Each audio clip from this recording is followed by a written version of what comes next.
Então, meninas, de volta, né? A gente precisou trocar aqui os aparelhos para poder dar continuidade na aula. Como eu estava falando anteriormente, ainda na pré-história, com o avanço a partir do século XVII, que teve com a evolução feminina, né? Assim? Então, a gente percebeu que com a mulher ganhando espaço no mercado, porque a gente sabe que a mulher, ela não tinha vez. Na pré-história era submissa, a mulher não votava, a mulher não vestia calça.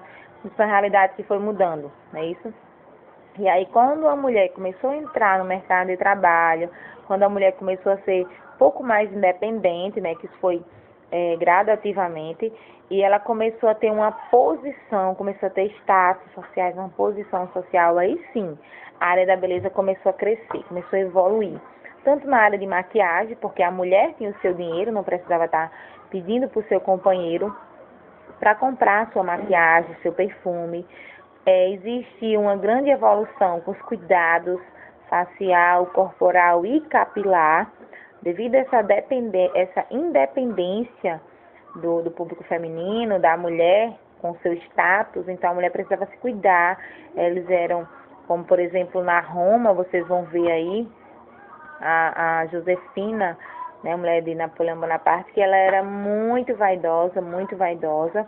Existia uma obrigação de você ser bela. Isso na pré-história, na antiguidade. Gente, hoje continua do mesmo jeito. Tem mulheres extremamente vaidosas que acreditam que você precisa ser bela. Tem posição social, tem status, tem profissões, depende muito de cada um. Mas a gente percebe que isso não é de hoje. Tem pessoas extremamente vaidosas. O que a gente traz para a nossa realidade profissional da área da saúde e beleza?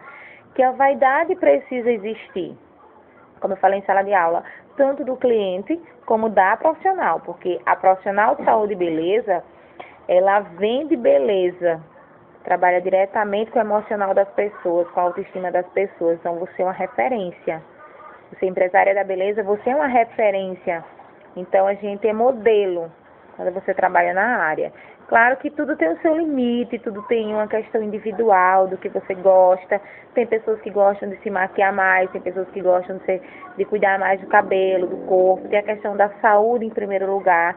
A gente vê, claro, a gente trabalha com a beleza, com a autoestima, com a emoção, mas em primeiro lugar vem a saúde. Até que ponto determinado procedimento a gente vai fazer de acordo com a saúde do cliente.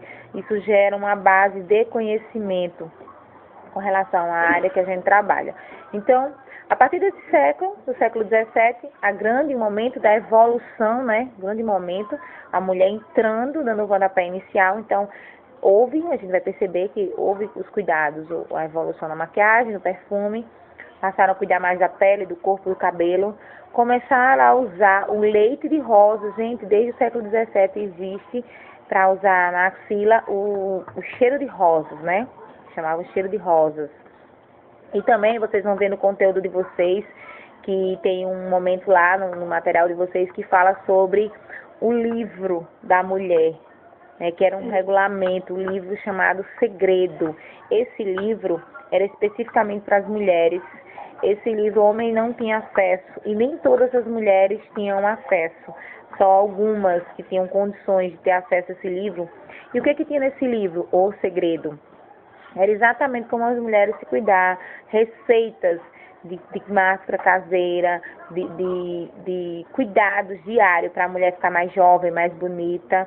Então era o segredo, que era para essas mulheres se cuidarem sem que o seu companheiro soubesse, né, essa evolução. Então naquele período a beleza se torna como obrigação de cada mulher, certo?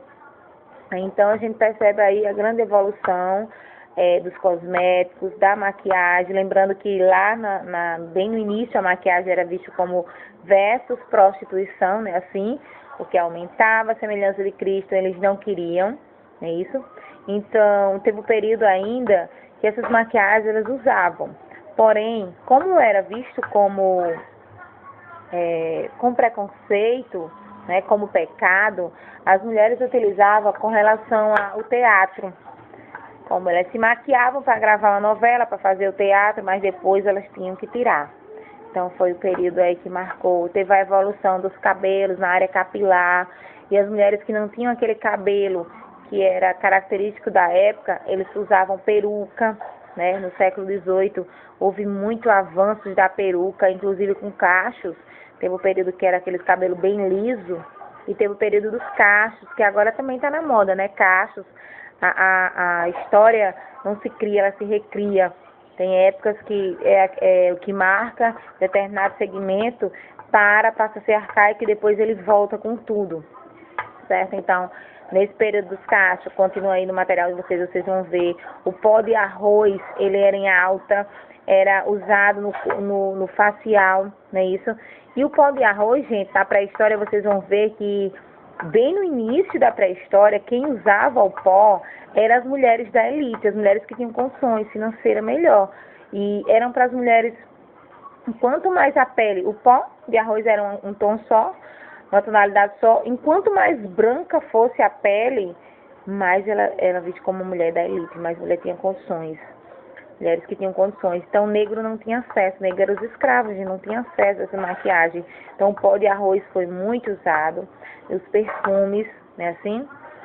E a maioria dessas mulheres também eram vistas, mulheres que se cuidavam, usavam maquiagem, cuidavam no cabelo, se embelezavam, eram tidas como mulheres que não gostavam de se cuidar, mas que eram para atrair os homens, certo? Principalmente no período que marcou os perfumes, as fragrâncias, que era para eliminar os odores e atrair os homens, né? Então, foi um grande avanço também. Como vocês viram, com relação aos banhos terapêuticos, banhos luxuosos, banhos modernos, banhos que eram vistos como tratamentos, que beneficiavam, em outro período os banhos traziam problemas de saúde, vocês podem acompanhar. Vocês vão poder acompanhar também na apostila de vocês, que a Imperatriz Josefina, ela tem, que hoje vamos dizer que a gente chama de um centro estético, né? Ela tinha lá seu espaço, que ela fez só para cuidar. Tamanha vaidade que cuidava do cabelo, do corpo, da pele, maquiagem, nesse espaço. Então, ela passou a ser uma referência, né? Ela realizava diversos procedimentos e tratamentos da área da beleza nesse espaço. Né? Isso, além disso, naquela época já se fazia regime, não podia estar acima do peso, usando-se principalmente o leite.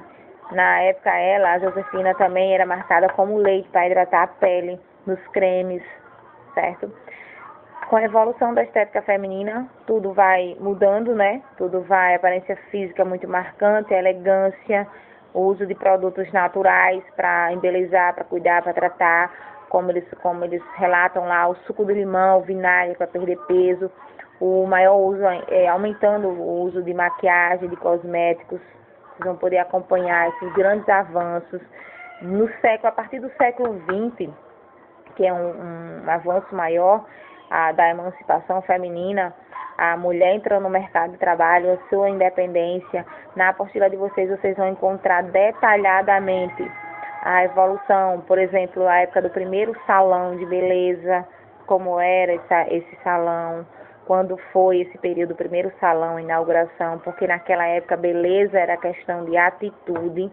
E aí na apostila de vocês também tem falando a partir da década do século XX, né, começando da década de 20, também falando além da emancipação.